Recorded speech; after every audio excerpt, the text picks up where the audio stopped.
தாவேகாவோட துணை பொதுச் செயலாளர் நிர்மல்குமார் நம்முடன் இணைப்பில் இணைந்திருக்கிறார். வணக்கம் சார். வணக்கம் சார். சனிக்கிழமையில விஜய் இந்த பிரச்சாரத்தை செய்வதற்காக என்ன காரணம்? இது பற்றின உங்களுடைய கருத்தை நீங்க பகிர்ந்து கொள்ளலாம். சரி, நாங்கள் தெளிவாக சொல்லிவிட்டோம். இப்ப மற்ற நாட்கள்ல கண்டிப்பாக ஒரு வேலை நாட்கள்ல முதலாவதா எங்களுடைய கன்சர்ன் என்னன்னா, இது ஒரு பள்ளி குழந்தைகள் அவங்களுடைய ஸ்கூலுக்கு போறப்பையும் இல்லை அவங்க ஸ்கூல் விட்டு வெளியே வரப்பையும் இந்த மாதிரியான ஒரு அவங்க எந்த விதத்திலையும் கூட்ட நெரிசல் எங்கேயும் சிக்கிடக்கூடாது எங்களோட முதல் கன்சர்ன். அடுத்ததா எங்களுக்கு மற்ற இடங்கள்ல இதே மாதிரியான ஒரு போலீஸ் பெர்மிஷனும் எங்களுக்கு ப்ராப்ளமா இருந்தது. ஸோ இதெல்லாம் கருத்தில் கொண்டுதான் எங்களுக்கு மற்ற நாட்கள்ல கட்சியோடைய நிர்வாக ரீதியான பணிகள் இருக்கு. ஏன்னா இப்போ மெம்பர்ஷிப் கேம்பெயின் எல்லாம் இருக்கு, இது பூத் கமிட்டி எல்லா மீட்டிங் இருக்கு. ஸோ இதெல்லாம் கருத்தில் கொண்டுதான் நாங்கள் சனிக்கிழமை, ஞாயிற்றுக்கிழமை விடுமுறை நாட்கள் நிறைய கூட்டங்கள் வருவதற்கான வாய்ப்புகள் இருக்கலாம். சார், திருச்சி மரக்கடையில 10:30 மணிக்கே விஜய் பிரச்சாரம் செய்யறதா ஆல்ரெடி திட்டமிட்டபடி ஒரு பிரச்சாரம். ஆனா இதுவே இன்னும் டைம் கடந்து விட்டது, 1 மணி ஆயிடுச்சு. இதுக்கு மேல எப்படி அரியலூர் பெரம்பலூர்ல அவர் எப்படி செல்வாரு? ஒருவேளை நேரம் கடந்து விட்டுச்சு அப்படின்னா அந்த பிளான் கேன்சல் ஆக வாய்ப்பு இருக்கா? அது பற்றி ஒரு விஷயம் என்னன்னா, கண்டிப்பாக திட்டமிட்டபடி எங்களுடைய தலைவருடைய பிரச்சாரம் நடந்துட்டு இருக்கு. பொதுமக்கள், அதிகப்படியான பொதுமக்கள் இங்கே சாலை 2 பக்கமும் கூடி எங்களுடைய தலைவரை காண வந்திருக்கிறார்கள். உள்ளபடியா இது தமிழக மக்கள் ஒரு மாற்றத்தை விரும்புகிறாங்க தான் எனக்கு தெரிய வருது. ஏன்னா முதல் நாள் எங்களுடைய தலைவருடைய பயணம் இன்னைக்கு. ஸோ இன்னைக்குதான் எல்லாரும் தமிழகம் முழுவதும், இந்தியா முழுவதும் கண்கூடா பார்க்கிறோம் தமிழக மக்கள் ஒரு மாற்றத்தை விரும்புகிறாங்கன்னு. பெரும்பாலும் பொதுமக்கள் கண்டிப்பாக திட்டமிட்டபடி இப்ப மரக்கடையை நோக்கி எங்களுடைய தலைவருடைய அந்த வாகனம் சென்று கொண்டிருக்கிறது. சிறிது நேரத்தில் மரக்கடையில் சென்று எங்களுடைய தலைவர் உரையாற்றுவார். சார், போலீசார் நிறைய நிபந்தனைகளை விதிச்சிருந்தாங்க. அதுல ஒன்று ஊர்வலம் போல செல்லக்கூடாது அப்படின்றது. இது பிரச்சாரத்தை தாண்டி ஒரு ரோட் ஷோ மாதிரி தான் போயிட்டு இருக்கு. இது போலீசாரோட நிபந்தனை மீறினதா இருக்காதா? இல்ல, ஒரே நிமிஷம். இதுல என்னன்னா, எங்களுடைய கட்சியினர் எங்கேயுமே இங்க ஊர்வலமாக செல்லவில்லை.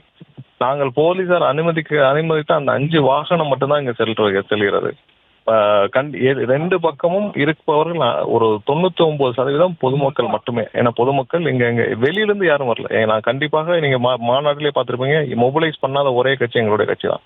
எங்கேயுமே நாங்கள் மொபிலைஸும் பண்ணல, யாரும் இது பண்ணல. எங்களுடைய அனைத்து மற்ற மாவட்ட நிர்வாகிகள் யாரும் இங்கே உள்ள மொபிலைஸ் பண்ணவோ இதுவோ வர வேண்டாம்னு சொல்றா உத்தரவிடப்பட்டிருக்குது. நீங்கள் பார்க்கும் காட்சிகள் அனைத்தும் உங்களுடைய வீடியோ எல்லாம் உங்க கண் முன்னாடியே இருக்குது. ஸோ அனைத்தும் பொதுமக்கள் தான் இங்கே கலந்து கொண்டிருக்கிறார்கள். அவர்கள்லாம் எங்களுடைய தலைவரை பார்க்க அவளோடு இங்கே காத்திருக்கிறார்கள். கண்டிப்பாக அவர்கள் இது மக்களுடைய ஒரு ஆதரவை நீங்க வேற மாதிரியா நம்ம எடுத்துக்கொள்ளலாம். தாவேக தலைவர் விஜயோட வருகையால திருச்சியை ஸ்தம்பித்திருக்கு அப்படின்னு தான் சொல்லணும். இந்த கூட்டம் நீங்க எதிர்பார்த்தது தானா, இல்ல எதிர்பார்த்ததை விட அதிகமா இருக்கா? இல்ல, இதுல மக்களுடைய ஆதரவை யாரும் எதிர்பார்க்க முடியாது. இவ்வளவுன்னு அளவுகோலும் செய்ய முடியாது. இது மக்களுக்கான ஒரு கூட்டம். மொத்த திருச்சியின் மக்களும் இங்க இருக்கிறார்கள். இதில் அவர்களுக்கான ஒரு எதிர்பார்ப்பும் ஒரு மாற்றத்துக்கான ஒரு எண்ணமும் இதுல தெரியுது. கண்டிப்பா இது ஒன்றும் யாரும் இதுல அளவுகோல் செய்ய முடியாது. மக்கள் இவ்வளவு எதிர்பார்க்கலாம், இல்ல இவ்வளவு எதிர்பார்க்க முடியாதுன்னு. இது மற்ற கட்சிகள் தான் ஏதாவது இந்த மொபிலைஸ் பண்ணி கூட்டத்தை கூட்டி இந்த மாதிரியான ஒரு செய்ய வேண்டும்ன்றவங்களை தான் அவங்க ஒரு அளவுகோல் வச்சுக்கலாம். 500 பேரை கூட்டலாம், 1000 பேரை கூட்டலாம், 2000 பேரை கூட்டலான்னு. இது மக்களுடைய கூட்டம், மக்களுக்கான கூட்டம். அவங்க தான் தீர்மானிக்கும் எவ்வளவு பேர் வரக்கூடாதுன்னு. இதுல நாங்கள் எதுவும் இதுல அளவுகோலும் செய்யவில்லை. நாங்க இவ்வளவு பேர் வருவாங்கன்னு எதிர்பார்க்கல. இதுல எப்படி இருக்கும்னு எங்களுக்கு எந்த எக்ஸ்பெக்டேஷனும் இல்லை. இது எல்லாமே எங்களுக்கான நீங்க எல்லாம் எப்படி பார்க்கிறீங்களோ அதே மாதிரி தான் நாங்களும் எதிர்பார்க்கிறோம். மதுரை மாநாட்டை போலவே விஜயை பார்ப்பதற்காக தான் இந்த கூட்டம் கூடியிருக்கே தவிர விஜய் என்ன பேச போறாருன்னு பாக்குறதுக்காகலாம் அங்க வரல. ஒரு ஆக்டர் வராரு, அவர் எப்படி இருப்பாரு திரையில தான் பார்த்திருக்கோம். அந்த ஒரு ஆர்வத்துல நேர்ல பார்க்கணும் அப்படின்றதுக்காக கூடின கூட்டம்னு சொல்லப்படுது. இது எப்படி பாக்குறீங்க? இல்ல, அது அவங்கவுங்க எடுத்துக்கிறத பொறுத்து.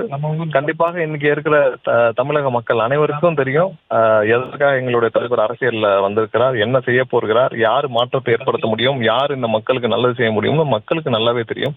இது யார் யார் எப்படி எடுத்துக்கிறாங்கன்ற பொறுத்து நான் சொல்ல முடியாது. உங்க மக்களுக்கு இது எப்படி யாருக்காக கூடுறாங்க, இது எப்படி இருக்கும், எதற்காக இவ்வளவு நேரம் காத்திருந்து பார்க்கிறார்கள் என்று மக்கள் அனைவருக்கும் தெரியும். நான் இதுல கமெண்ட் பண்ண விரும்புறேன். அவங்க வந்து அதே போல தொகுதி வாரியா போய் பிரச்சாரம் செய்தாதான் மக்களுக்கு அவர் செய்யக்கூடிய பிரச்சாரம் சென்றடையும், அது வாக்குகளா மாறும் அப்படின்றது முன்ன நம்ம பேசின அரசியல் விமர்சகர்களோட கருத்தா இருந்தது. இப்போ நீங்க மாவட்ட வாரியா போறது இது உங்களோட வாக்குகளை பாதிக்கும்னு நீங்க நினைக்கிறீங்களா? இன்னொன்னு அவங்க சொன்ன விஷயம் என்னன்னா, அவர் தொகுதி வாரியா போகாததுக்கு காரணம் அவரோட மாஸ் குறைஞ்சிரும் நினைக்கிறாரு அப்படின்னு. அதாவது இதுவரைக்கும் எப்படி ஒவ்வொரு பொலிட்டிக்கல் பார்ட்டியும் தொகுதி வாரியா போறாங்க, மக்களை சந்திக்க போறாங்கன்னா எந்த தொகுதியிலும் மக்கள் போற அந்த கட்சியினரையோ அவர்களையோ பார்க்க விருப்பப்படல.